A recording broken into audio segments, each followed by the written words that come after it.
Welcome to another Scheepjes blogger interview. I am so thrilled to be back here again today with one of my absolute favorite designers. Today, we are joined by the fabulous Tatsiana from Lilla, Björn Crochet.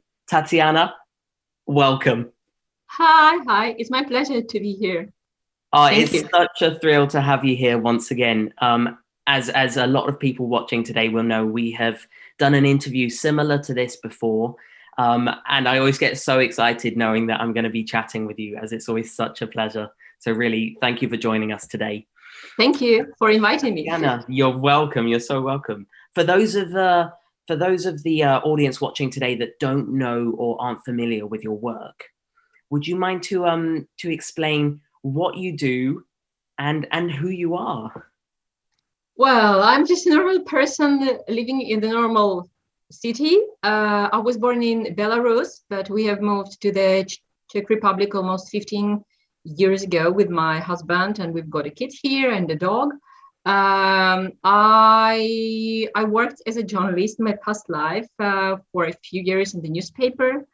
Then I had this huge dream of being an opera singer. So I studied opera singing for 12 years, but unfortunately it never happened. And after all the failures in my life, I was just looking for some ways to find myself, find my path, and just to find some job, some daily job. And I became a crochet designer and I started to create the crochet patterns. But I have been crocheting and knitting and crafting, embroidering for all my life since I was 5. So it's not something new, but I started to write the patterns 6 years ago now, I think. Yeah, so it's my daily job now. Fantastic. I mean, to know that you started doing this, just designing and writing the patterns just 6 years ago, is massively inspiring to me, because when the audience sees some of your work later on, they're going to be absolutely blown away at the progression of your design work. It's really amazing. So Tatsiana, you've always led a creative life, as you've just mentioned. How did you get into the designing? How did you go from learning to crochet and crafting to really moving into the area of designing that you currently are in today? Well, in fact, I have been doing it always. So when I was a small kid, I was always inventing something on my own. I was born in the USSR. We didn't really have a lot of yarns, fancy yarns or fancy crochet books. I didn't have some journals at home, like some of them, of course, but I didn't really read the patterns. So when I learned how to crochet and how to knit, I was always doing something on my own. I remember I was doing some crazy clothes, like sweaters in different colors I had in stash. With one sleeve was red, another sleeve was violet, and it was like absolutely crazy. And I was doing some beach wear for the city, like like having the swimsuit and walking in the city when I was 11 years old or something like this. So I have been doing it for all my life, but I have never wrote the patterns for that. And when I moved to the Czech Republic, and when I realized I have to find something to occupy myself and to start working, like to find the work or something, I thought of creating an Etsy shop and to sell my creations. So first I sold the mandalas I made, and some small accessories, some flowers, some brooches, and everything like this.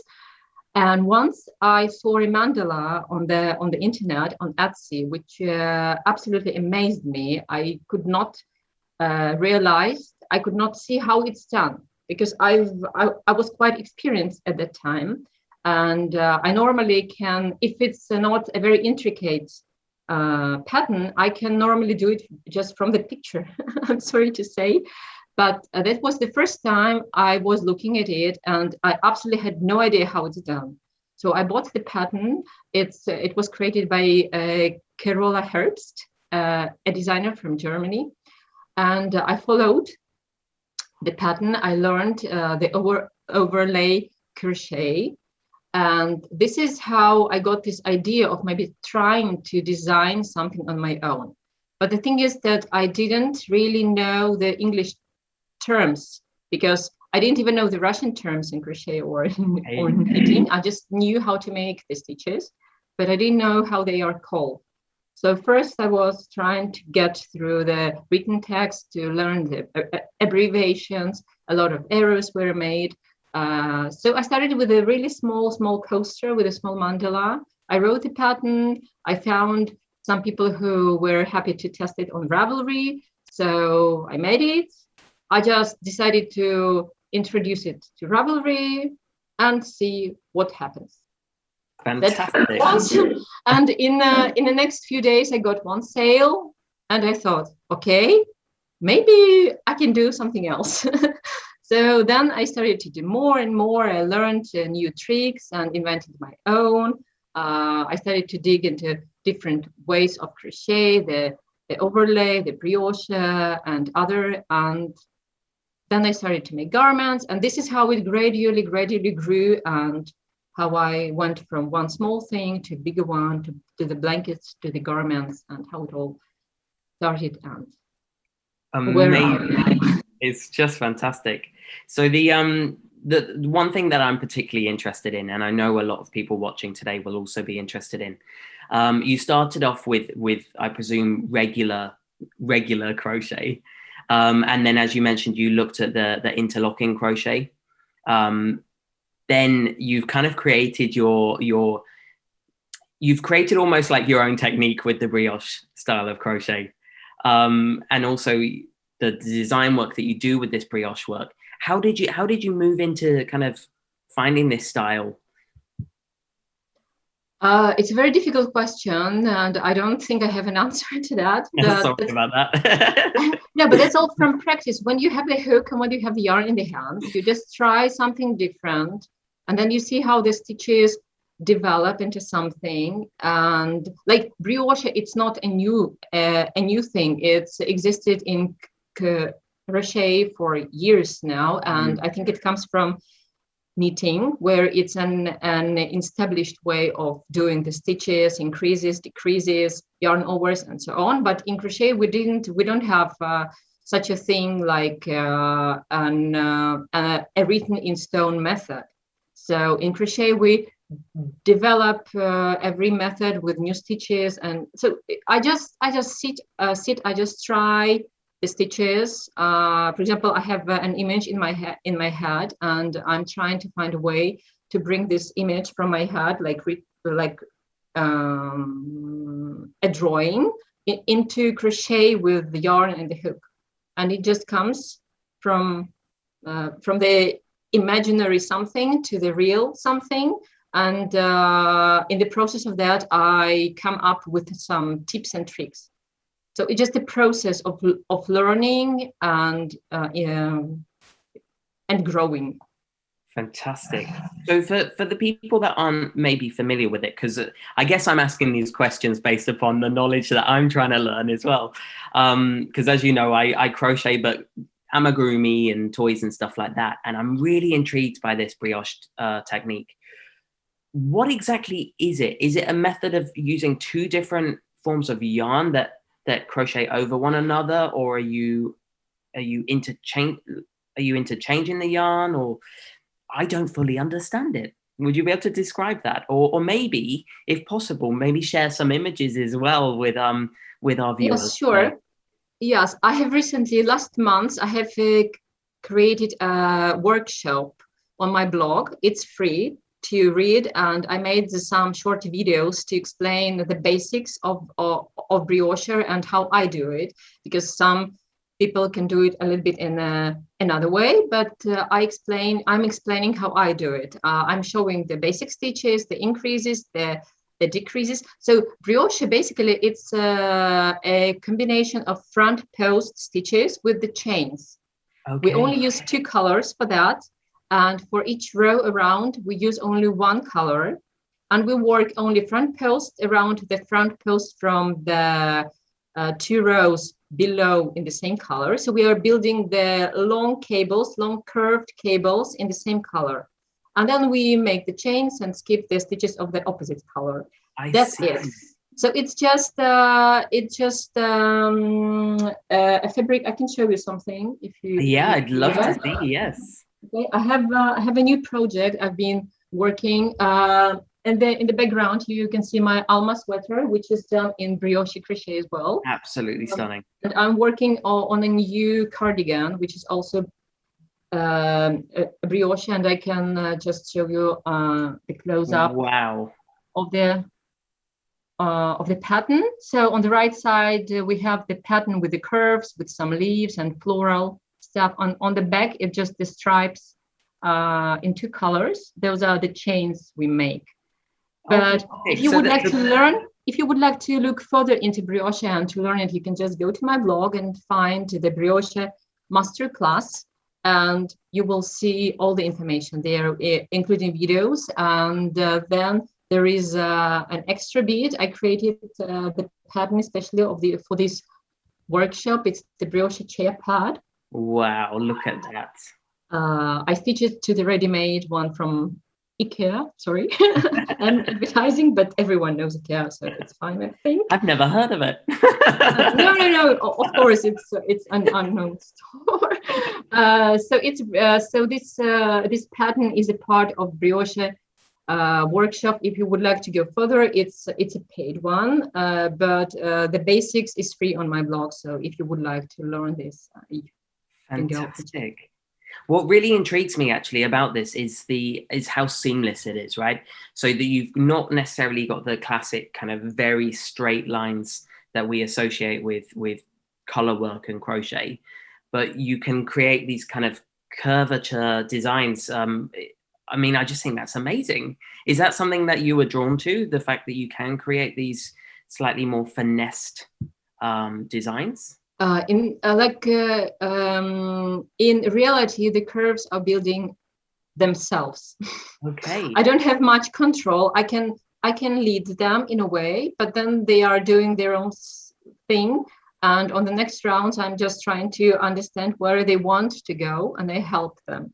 You know. I love this. It sounds so kind of nurturing, like it's like it's, I don't know, like a plant that you've got the seed and you're helping it to grow or develop. You just cut so that it's going a little bit bushy. Yes. Yeah. Thing. I mean that is already inspiring in itself, but I know from previous conversations, you also mentioned that you're massively actually inspired by nature and plants, and I know you like to keep house plants and stuff like that. What is it that inspires you about that sort of thing? And is that something that you then relate to your designs? Well, inspiration is a very intimate thing. I cannot even explain how it comes and where it comes from. I cannot, I am inspired by nature, and the biggest love of my life is the sea. So I hope that, I always say that once I'm retired, maybe when I'm an old lady, I will probably buy a small house by the sea, and I will just stay there for all my days, from early morning until evening and at night as well. And I will just sit and look at the waves. But I cannot say that once I come to the sea or to the forest or to the park, I'm inspired at once. I think inspiration is a very intimate and unconscious thing. And I think the important, at least for me, I don't know how it happens with the other people, but for me, it's important to turn on a special kind of mood, to switch off the head, the mind, the brain, to stop thinking about the daily problems, about the school, about the cooking, about cleaning and anything, and just to be in this such a special kind of mode when you open your soul and when you exchange the energy with the world. And for me, the best is when I'm completely alone. I like to travel with my friends. For example, a few days ago, we came from a trip. We went by the sea. We spent a lot of time all together, like, you know, cooking and being at the beach. But the best moments for me were when I just went away completely alone. I sat on the rock, you know, I watched the waves, and I was completely alone. And this is the moment when inspiration can come. So I cannot be inspired by the flower I see in the street, in the busy street with a lot of people. I cannot be inspired by the sea on the beach when a lot of people are swimming and screaming and I don't know, playing and everything. But I can start like being inspired when I'm absolutely alone with the world in front of me, and when I start exchanging this energy, and when I sit for an hour or a few hours, then I can feel something. And another thing is to catch this moment when the inspiration and the idea comes, because you can easily, you know, lose it. Sometimes ideas come when you don't expect them, and it's really important to catch them at once and not just to put them away into the shelf for next few months. Oh, okay, I got this idea, I will write it down, and maybe in a few years I will come back. No, they will not wait. If I get this idea, if I'm in this inspirational mood, I should really start doing it like at once, if I have the yarn and the hook, of course, but ideally at least next week. Otherwise it will be gone. So I have a long list of some ideas I had some 5 years ago, but they are dead or they left. I only have the signs of them. I can know a table, an idea, but the idea itself and this inspiration and this fulfillment of this idea, it's gone. So it's impossible to come back and just to restore it or bring it to life again. So special. Tatsiana, I have to ask, have you ever read Big Magic by Elizabeth Gilbert? Yes, I did. Yeah, so it kind of makes me feel like, I believe in the book, if I remember correctly, she talks about ideas as being almost like birds or something that might fly to you and they'll visit you. But if you don't nurture them and you know, give them what they need, they'll fly off and visit someone else. And yes, it works. Yeah. And an interesting thing that if you come back to them after months or so, and yes, okay, I will do that, and you start doing it, and suddenly you see on the internet exactly the same thing. So idea flew away to another person already, and you were just and you can do that, but you know it's too late. Yeah, I just love this. I love that vision, and just hearing you say that really kind of reaffirms that vision for me. It's such a great image. So with your designs, are there any designs that you have had the idea for and they've, you know, you've put them on the bench and then you've seen them appear anywhere else? Has that happened personally to you?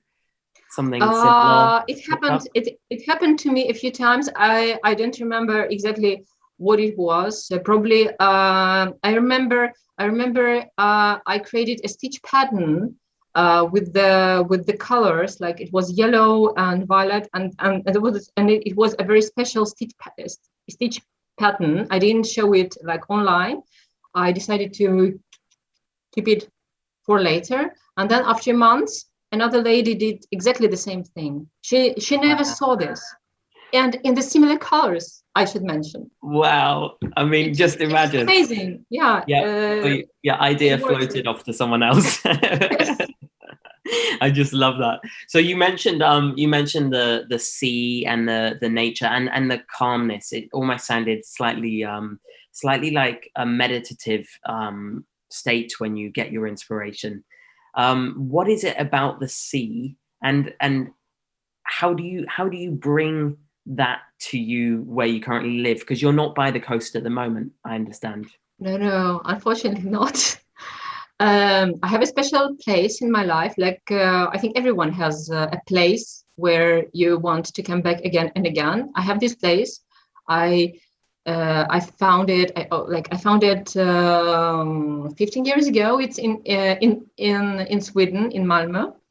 I came there to visit my good friends, and that was it was my birthday, and I cannot ride a bike. I cannot swim and cannot ride a bike. Okay. Yeah. So before my birthday, in the evening, my friend said, "Okay, Tanya, we will take the bikes and go to the sea, to the beach, like at 11 at night, 11 p.m." I said, "I cannot ride a bike. You will do that." So he he took the kid's bike for me, like a small one, and I was trying to ride it. I fell down a few times on the cars, the park and everything. But we arrived to the sea at midnight. It was dark. It was like black sky, black sea, this special kind of noise the sea gives at night only because it's calm everywhere else.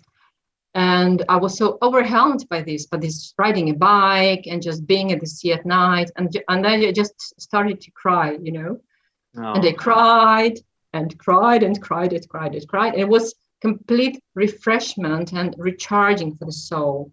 And that's a very special place for me. And I'm trying to come back there every year if I can, but with all the recent lockdowns, it was not easy, but still. Yeah. Last year, I came there as well. I think it was in October. I went to the sea. I'm writing the book right now. What? And I went. It's almost finished actually. So probably soon. We are definitely coming back to that. I want to know more. Yeah, okay. But I went to the sea to take the pictures for this book, and my friend did them. So I came there for that, and now I plan again to come there. So it's a very special place for me. Oh wow! I mean, I take it that's pretty important for you then to reconnect with that as often as you can. You mentioned you go each year.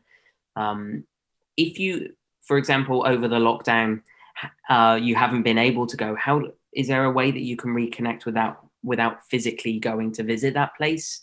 Is it in your head? Do you have pictures? Yeah. I have brought some art pieces from a Russian artist. She also lives in Sweden right now.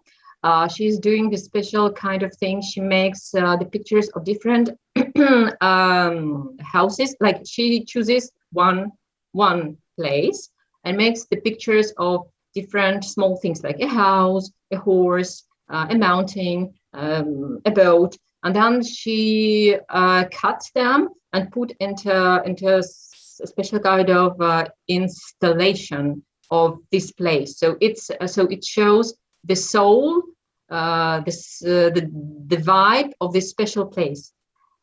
And she did a lot of this kind of art installations for different, like Rome or from Italy, and also from Sweden and Norway. So I bought two I don't know how it's called, like installations, and they are now in my living room on my wall. So every time I look at them, I remember I was there, or I can feel this vibe. Tatsiana, without being too intrusive, would you mind to share those pictures with us? Yes, possible? Of course. I can show you. Let's take a look, and we'll pop something in the video so everyone can see. That'll be brilliant. So here is my ideal world, my ideal room for crafting, which I have been playing for half a year, but unfortunately which I don't use often. So I have a piece of white wall which I was planning to take pictures against it. Then you can see my stash. It's already full, so probably I will have to buy another cupboard soon. Here is the whiteboard we put together with my husband from the wooden decks, and I painted it white. It was meant to hang the blankets here and to take the pictures as well. My crochet chair, I was planning to spend long evenings and hours crocheting and having a cup of coffee or a glass of wine. And here is, on the other side, here's my table, which is kind of abandoned. So instead I brought my beloved plant here, which I brought from Sweden last year. It was a small branch, and now after a year it's huge and lovely and inspiring as well. And also some more storages for my blocking tools. For example, some yarn, some other tools, hooks and needles, and a print from a friend of my friend. She lives in Sweden, Alexandra Kucharska. It looks like the sea, but in fact it's a park with the trees. If you have a closer look, you will see the trees and the play of light. It's really inspiring. I love it. I framed it a month ago, and I haven't yet found a perfect wall for this print, but I hope I will find soon. So this was my ideal world of crochet, and now I will show you how it looks in reality. And here is my real world, where I spent all my time almost with my yarn and the hook. Here's my sofa corner, here's my coffee. I can't really show you how it looks daily because it would be really embarrassing with all the mess. But if you look here behind the sofa, you will see those boxes with unfinished whips and some yarns and some leftovers. I don't even know what exactly I have here, you see, and my backdrops for taking pictures and blocking tools. Like, I really have to dig to find out. So if you email me late in the evening or at night, you will be sure to find me here in my corner. And here's how I'm taking pictures for my patterns: on the floor, in front of the door, with my coffee, of course, mess all around, the yarns, the hooks. So this is how I spent long hours taking pictures for my patterns. And this print is by the artist Anastasia Savinova. She has a series of the installations which is called Genius Loci. She comes to a place, to an island or a city or a town, and takes the pictures of different objects, like you can see here a boat, the houses, and then she cuts them and put them together into one piece of art. So this one is from Island in Sweden, this one is from Norway, and they're really inspiring because every time I look at them I emotionally come back to the sea and to the places I were. Also I have some prints from the books I like, and the pictures we made ourselves with my husband when we were by the sea. And maybe you have noticed that I have a lot of plants in my crochet corner. I have never thought I will have so many, but somehow I started to grow them, and they also bring the nature and inspiration to my crochet world. And I am often asked how I store my projects, and this is how I do it. It's the room of my husband. He works here, but nevertheless, ta-da! It's just a part of my projects. They don't fit anywhere already, so probably the next time we will have to buy the separate house for all the yarns and all the projects. So I keep my projects here, and I would like to show you two blankets which are made in brioche and mosaic. This one is Coral Story blanket, which is brioche crochet. It is worked in our tribe yarn by Scheepjes. I really love the colors, these changes.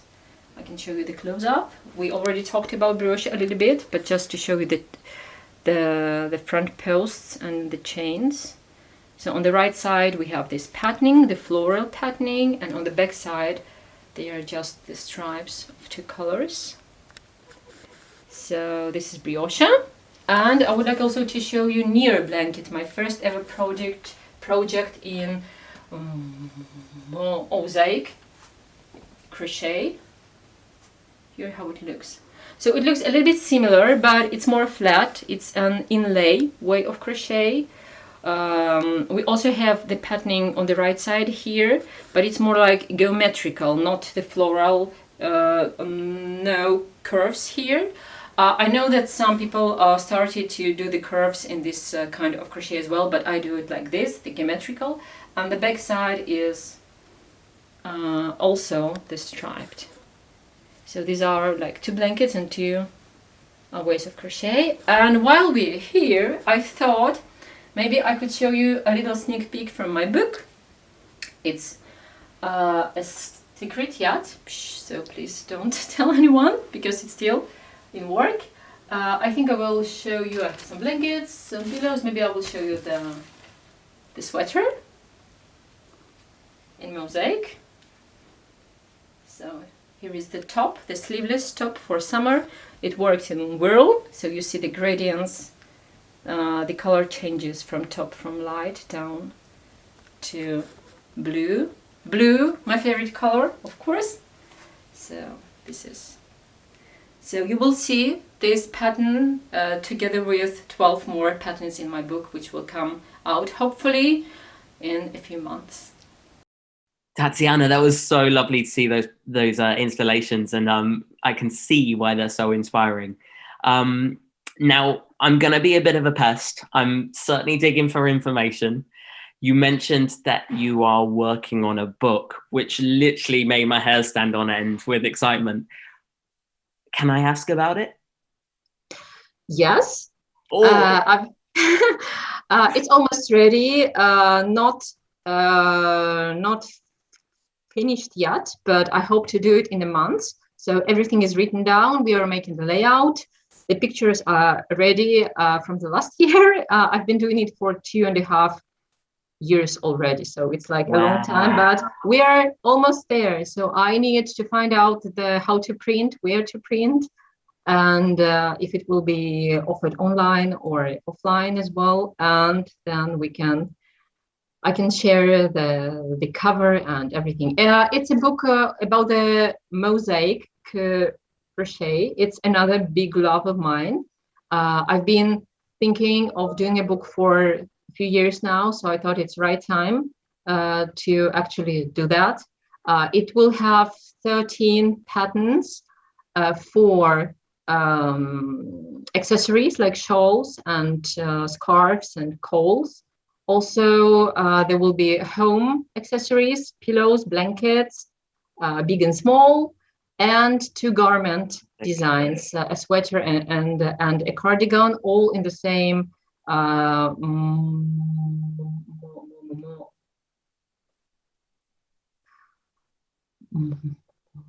mosaic crochet. Fantastic. I cannot wait to see this. How did you decide to go down this route of mosaic crochet? Because I know that you've created so many different designs in different techniques. What was it about specifically mosaic that you were like, I want to do a book on that? I first found out this way of crochet back in 2016. I was just looking through Google pictures of the blankets, and I saw a blanket I liked. So it was a free pattern, and I have never heard of this way of doing the stitches before. So I learned how to do it and decided to create my own thing in the same method. So I designed Nia blanket, which became absolutely popular. It's I think it's 4 years now, but every day I have a lot of it's the most viewed page on my blog. Wow. I should say it's a free pattern, and this is how it all started. And then I started to see more and more blankets in the same way of crochet. So I thought maybe I can write a book. Just well, I always wanted to create something on my own, because with the patterns online, it's a kind of routine. You know, you create a pattern, you bring it online, and then it's like it's there. It's not. I really love books. I love the paper. I love the smell of the print. I love the pictures. I love to look through them. Like I love to feel them in my hands. So I thought that maybe I should create my own book, just to leave something after me. No, of course not. But just to have like to tell a personal story of myself, of my. It will be a sea book, a sea story book. So it will be about the places I love. It will be about the sea and crochet. Fantastic. I cannot wait to see this. Do you have a rough idea of when this will be available? Will it be this year or next year? Yes, absolutely. I hope to finish it in August, and then I just need some time to study the options for how to print it. And then after, I hope then in October, November, it can be released. Just in time for Christmas. Fantastic. I cannot wait to see this. And definitely something that I'm sure many of our viewers will be looking forward to. So watch this space. Now, I've got a question as you were talking about your book. And it's something that I'm sure many crafters can relate to. Now, we're both here sat filming in this kind of studio setup. You know, I've got my yarn on the wall behind me. You've got your yarn right next to you. Is this actually your crafting space? Is this your studio? And is this the place where you kind of harvest the inspiration that you come up with? Yes, it's a studio, but it's not my place. Well, we have always lived in small apartments. We never had really a house. We always had only few rooms, and my husband also stays home, so he works from home. He's a IT guy, and we used to work in the apartment, all in the same place. He worked at the dining table. I had a table in the corner. So I never really had a studio or my crafting space. And then we decided that maybe it's time, because we got a kid with all his stuff, like really active boy, really active dog. And we decided that maybe we could move to a house for the first time in our lives. And I said, wow, I will have my own crafting room. I can put all my stash here, and I will have my table here, and I will have some paintings, and I will have a piece of the white wall to take the pictures, and it's like light along windows. So we had an extra room upstairs where I'm now. So I have my stash here. I will tell a little bit later about it. And so I really planned a lot about how I want it to be. I have an armchair where I thought I would crochet for long hours and relax and have a cup of coffee and everything. So it took me half a year to organize everything. I really like how it looks. I made the wall, so I had this special, I don't know how it's called, like the paint. So I painted the walls myself. I really wanted it to be my space and my world, my crochet world. But the reality is that I don't even show up here. How do you mean? Well, you know, it's so clean and so beautiful and so perfect and so dead, and I don't feel and it's also so hot because of all these big windows with the light. So I keep my projects here, I keep my yarn, but apparently I don't spend much time here. So my actual world of crochet is downstairs, on the sofa by the TV, with huge ugly paper boxes full of tangled yarn and crochet hooks I never can find in my sofa, and my whips. So sometimes it gets really messy. Like you enter the living room and the first thing you see is yarn, like everywhere yarn, and some notes and notebooks and camera. I take the pictures on the floor in the living room in front of my door to the garden. So I sit on the floor like this with the camera. My tea is on the floor as well. Like I have this whiteboard on the floor, and I sit like this for hours, answering the phone at the same time. So this is how my reality looks. And I must say that it's much more handy than having this beautiful space. Yes. It's really interesting to hear that, because of course the beautiful space is for a lot of us as crafters is kind of the dream. But as you've just mentioned, it doesn't always turn out to be maybe the most functional or the most convenient. And then to also hear you kind of on the floor taking your pictures is something as well that, you know, we don't always take into account when we're looking on social media and looking at beautiful pictures and always these beautiful spaces. So I guess my question on that note is how important is that to you to kind of create this aesthetic? Is the aesthetic that you create with your pictures part of your design process, or is that just something you kind of do because that's the done thing nowadays with social media? I don't really think much of that. Yeah. I'm not a kind of a I'm not, you know, I'm not a blogger in the full sense of the word. I'm not an Instagrammer. I have Instagram account, but I don't really spend a lot of time there, like posting and making. I have never ever made a single story on the Instagram. I'm ashamed to say. I just cannot. I just have no idea how to do them. So I just sit for hours on my sofa and crochet. And when I have to share with the world, and I put this white thing on the floor and try to style in a way, like I put coffee and plants and some prompts and hooks and do the pictures. But I'm not really a kind of person who, unfortunately, actually, because I would love to be a kind of a designer whose Instagram looks very like, you know, flowing and in the same colors and everything. I cannot do that, unfortunately. So I'm just a normal person with the yarn and the hook. Love that, sharing your work in the way that you know how.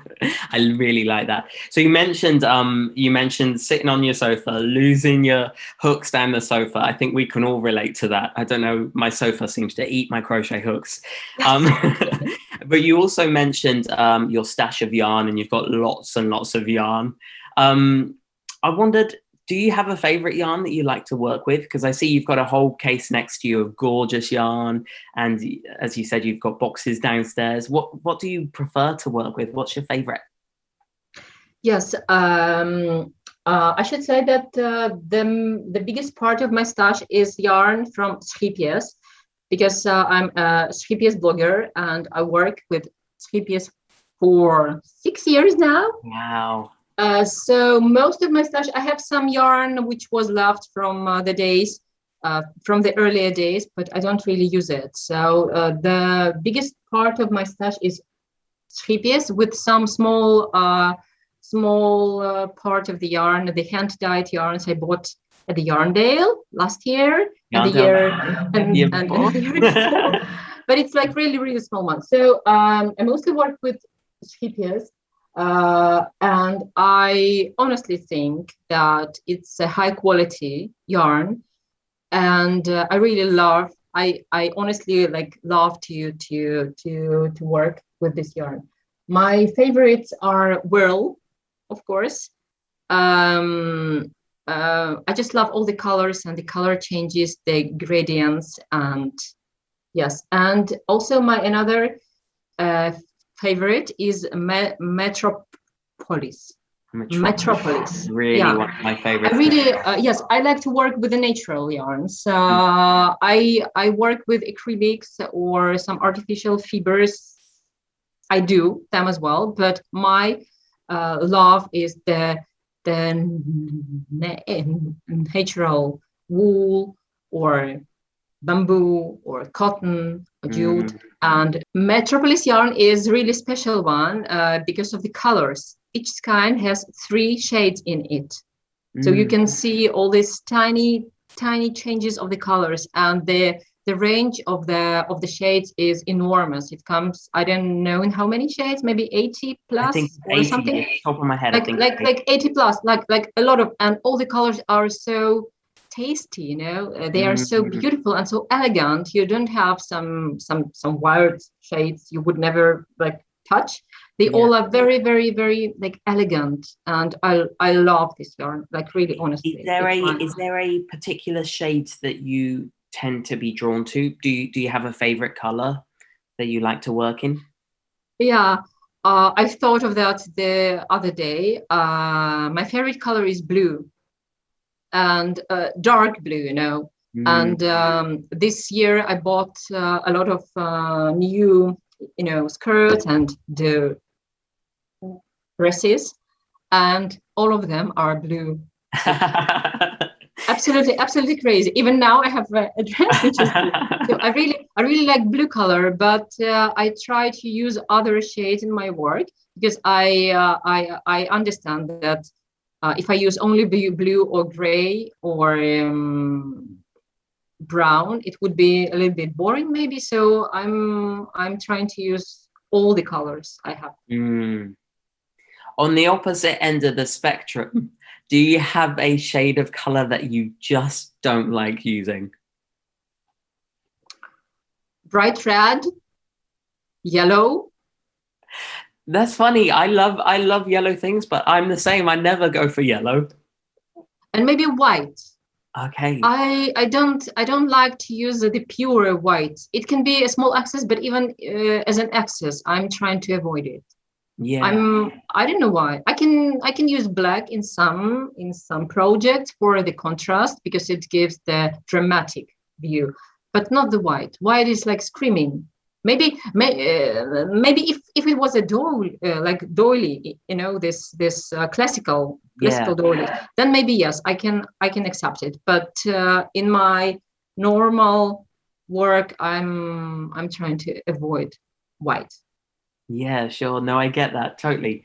Tatsiana, I was wondering if you wouldn't mind to share with us a few of your favorite kind of yarns, and also just describe why you like them, maybe in a separate video, because I know that some of us would really like to see kind of your top and favorite picks. Okay. If you don't mind, that would be fantastic. So let's take a look at that. We'll pop it right here for you all to enjoy. Let's have a look. And here is my stash. The amount of yarn I will probably never use in my life. The most part of it is from Scheepjes, as I already mentioned. My favorite yarns are World, but unfortunately I can't really show you because it's hugely used yarn, but I have some unfinished cakes to show you. So the gradient and also the violet here I can show you. That's one of my favorites. And also the gorgeous cake of Burley yarn, which is 80% virgin wool and 20% alpaca. It's just a luxury yarn. It's still unpacked because I'm still thinking what I can do with this yarn, and so far it just stays in my cupboard, and I enjoy the view. And another yarn I would like to show you, also my favorite. It's Metropolis by Scheepjes. I hope you will see the small bits of colors in these kinds. Here how it looks, the lovely label, and if you can see, here are some bits of violet and blue and pink, and here as well some pinks and some white, and it's very soft. I love this yarn. I use it for garments and for the scarves and for the shawls. Just my absolutely love.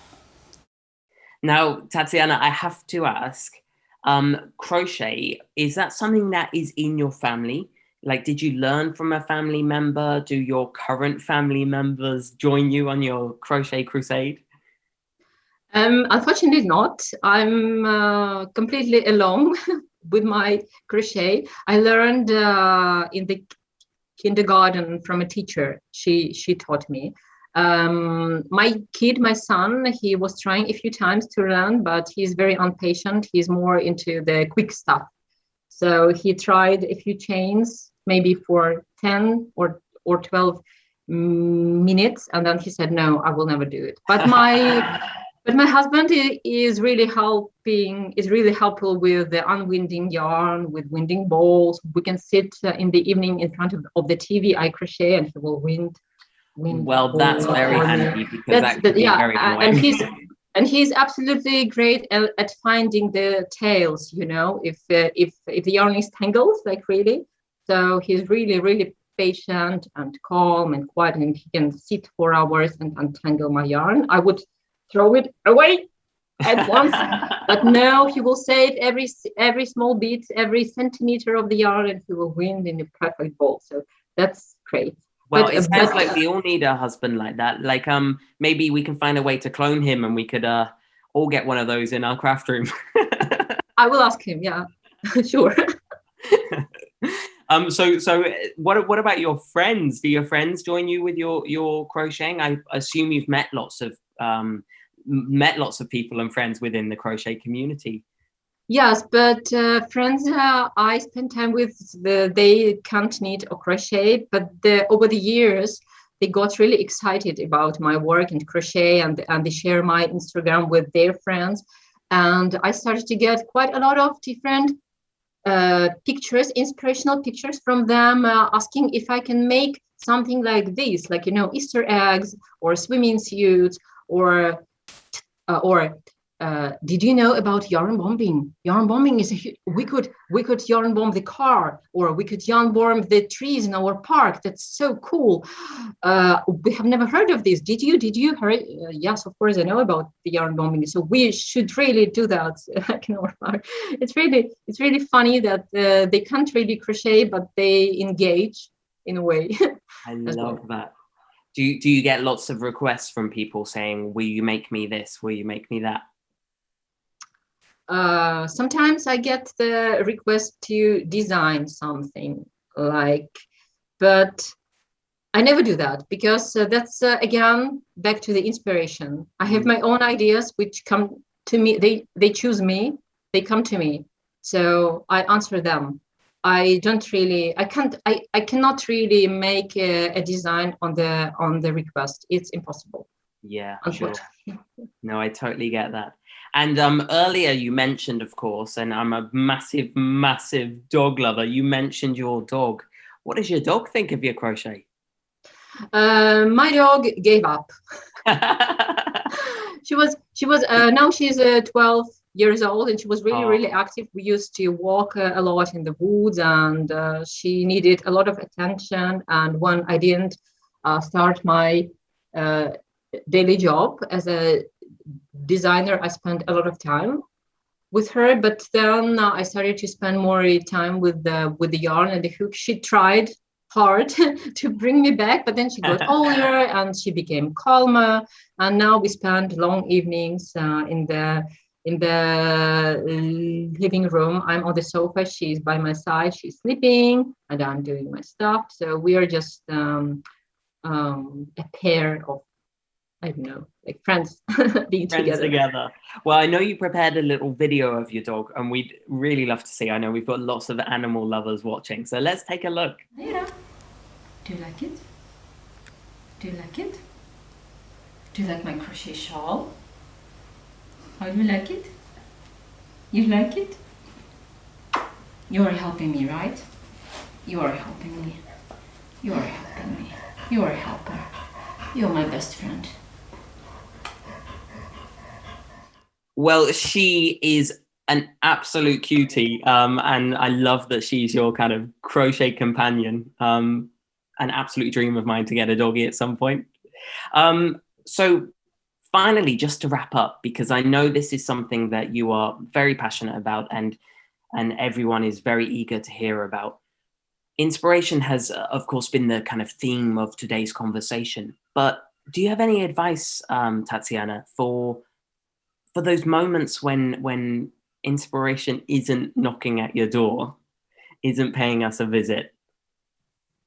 Yes, of course, we can't be inspired all the time. We are not robots. We don't have this button to be inspired. So sometimes I, as everyone else, feel down.